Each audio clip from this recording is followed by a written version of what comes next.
Time to check in with Niagara Falls Mayor Jim Diodati to see how things went since we last spoke. Good morning, Mayor. Roberto. So easy once you know the language. From one of the most famous places in the world, we like to get these weekly updates. Hey, by the way, last time we talked, you had put out an invite to Elon Musk to visit your fine city and maybe leave some investment dollars behind. Have you heard back from Elon Musk? Not yet. So we're standing by, and we're not done. You know, we're going to play with him a little bit. We're going to continue on with the riddle game. But no, we have not heard back from him yet. But we're going to hang in there.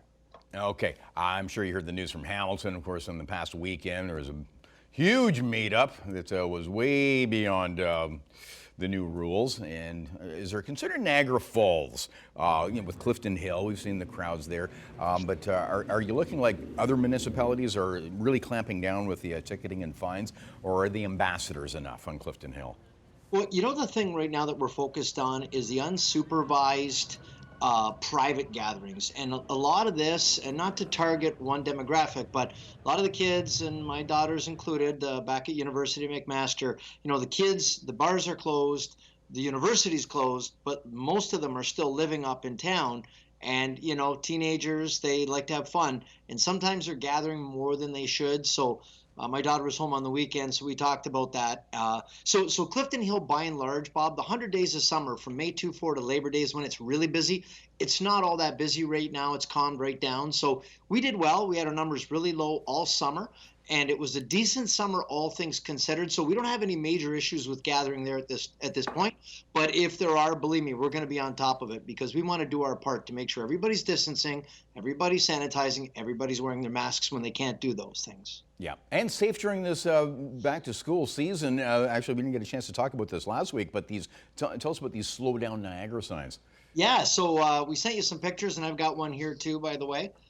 These very popular, and we've made these available to the members of the public who'd like to pick them up and put them on their front yard.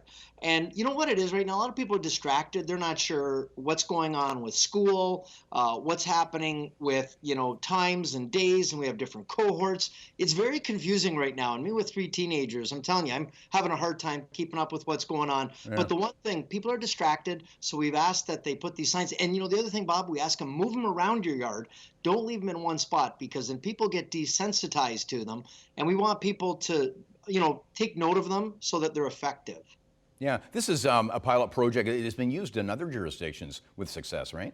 Yeah, and it's been huge. Our first printing of signs were gone within the first week, and then council ordered another load, and those are gone as well. So right now we're going to reevaluate, see how it's working. We've got them all over the city, and it's just a good reminder to pay attention. I think it's important because, you know, kids have been out of school for 6 months, so a lot of people forgot about it, and it's our way of saying, remember, the kids are out there, be safe, be cautious, pay attention. Right, but you can still get some right now if someone wants to get one on their lawn? Well, right now, they're all spoken for, but if we do get a lot of demand, we will make some more. So we're kind of gauging it. So we do have a waiting list right now that we're creating, and if people are interested, they just need to reach out to City Hall.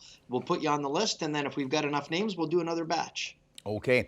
Council has extended its interim control bylaw for a year, prohibiting cannabis cultivation, production, and processing in certain zones. There's great demand, and you need some more time to study this, or what's going on? Well, you know what it is, Bob? This is for outdoor growing. And, you know, we've had the proponents of outdoor growing say, oh, it's not bad, it's not an issue. But we've had people come to us and say, no, outdoor, it's very strong. And they say it's like a skunk is gone in a few hours. This continues on and on and on. And when you live next door to it, it can be like torture. So we've delayed the decision by another year so we can study it, make a good decision. You know, the old adage, measure twice, cut once. And we want to make sure that we get it right before we put people into a very uncomfortable situation of not being able to open your windows, not wanting to go outside. Yeah. Okay. Big event coming up, the Niagara Leadership Summit for Women. Yes. 3-day deal?